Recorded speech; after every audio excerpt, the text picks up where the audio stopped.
Teman-teman, selamat berjumpa kembali di Algonesta Channel. Nah, teman-teman, tahukah kalian bahwa Indonesia termasuk salah satu negara paling vulkanis aktif di dunia karena ada ketidakstabilan tektoniknya. Namun di sisi lain, tanahnya juga sangat subur karena adanya aktivitas gunung berapi itu sendiri.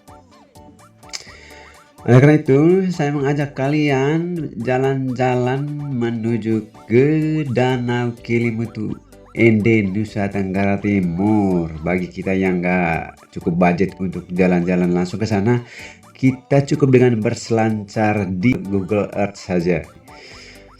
Kelimutu adalah gunung vulkanik di Giseng Pasifik yang terletak di Pulau Flores, Indonesia. Tingginya 1690 meter atau 5544 kaki, teman-teman, di bagian puncaknya. Kelimutu dekat dengan kota kecil yang dikenal sebagai Moni dan berada di sekitar 50 km sebelah timur Ende. Wisata Danau Gunung Kelimutu adalah bagian dari Taman Nasional Kelimutu. Taman wisata ini memiliki flora seperti pinus, casuarinas, redwood, dan edelweiss yang hampir tidak ditemukan di tempat lain di Pulau Flores. Ada bagian menarik dari Gunung Kelimutu, yaitu ada pada salah satu sisinya ditutupi hutan pinus, sementara sisi lainnya kering dengan pasir dan tanah yang sangat tidak stabil. Gunung Kelimutu dianggap sakral masyarakat setempat dan dipercaya mampu memberikan kesuburan pada alam. Menurut pengelola Taman Nasional Kelimutu dan buku panduan wisata, perubahan warna danau adalah hasil dari reaksi kimia yang terjadi karena mineral yang ada di air dan gas dari gunung berapi. Penjelasan ini bagaimanapun dianggap kurang tepat dan bisa menyesatkan semua para ahli geologi. Peneliti paling awal tentang Danau Kelimutu dilakukan oleh naturalis Francis Leroux yang memberikan deskripsinya dalam catatan perjalanannya pada tahun 1896. Tidak ada studi signifikan lebih lanjut yang dilakukan untuk memahami fenomena ini selanjutnya sampai akhir abad ke-20. Setelah Leroux, Kimmerling melakukan survei geologis dan topografi yang lebih komprehensif tentang Kelimutu pada tahun 1920 ketika ia melakukan perjalanan menyusuri Pulau Flores. Dia melaporkan aktivitas vulkanik yang terlihat dalam bentuk uap dan gas di atas garis pantai Tin. Dia juga melaporkan bahwa 70 tahun sebelum kunjungannya, dinding kawah yang memisahkan Tap dan Tin setinggi tepi kawah sekitarnya namun telah terkikis. Para ilmuwan dari Wesleyan University melakukan survei geokimia pada danau dan menemukan bahwa air di setiap danau ditemukan berbeda secara kimia sehingga menghasilkan warna yang bervariasi. Selama survei, suhu pH dan kandungan oksigen selarut diambil, termasuk juga sampel airnya. Tam adalah danau kawah vulkanik sulfanasan yang lebih aktif pada tahun 1970-an daripada sekarang.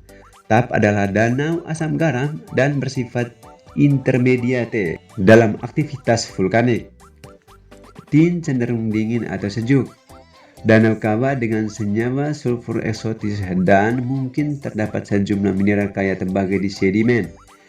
Tin memiliki aktivitas gunung berapi terbesar yang mencakup full sekitar 85 ton sulfur dioksida per hari. Sederhananya, menurut Dr. Gregory B. Pasternak dari University of Carolina, perubahan warna danau mirip dengan bagaimana warna darah terlihat melalui kulit kita. Ketika terjadi kekurangan oksigen, air terlihat hijau seperti urat di pergelangan tangan. Demikian pula ketika danau kaya oksigen, maka akan tampak merah atau kehitam-hitaman.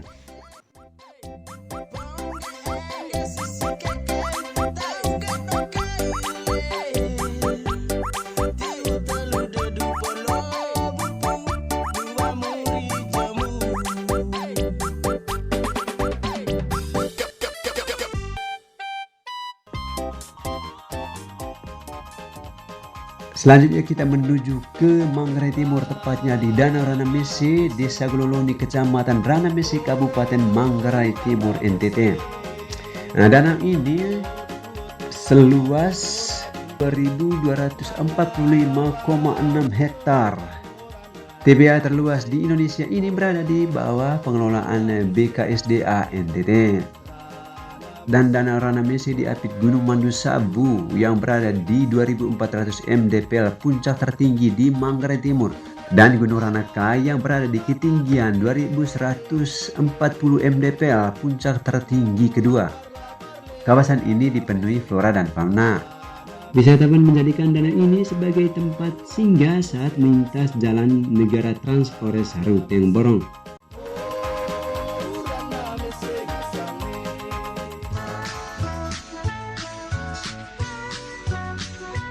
Ya, sekarang kita geser sedikit menuju ke puncak Gunung Merapi, anak Gunung Ranaka yang berada di Pocong Mandusabu. Pocong Ranaka adalah gunung berapi yang terletak di bagian selatan tengah Pulau Flores, Indonesia. Kubah lava tertingginya Pocong Mandusabu adalah gunung tertinggi di pulau ini.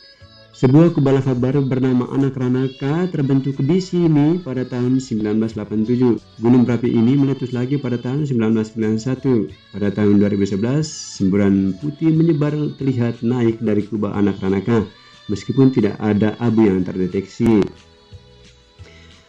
Tinggi gunung ini 2.350 meter atau sekitar 7.710 kaki. Keunggulan gunung ini 2.330 meter atau sekitar 7.710 kaki.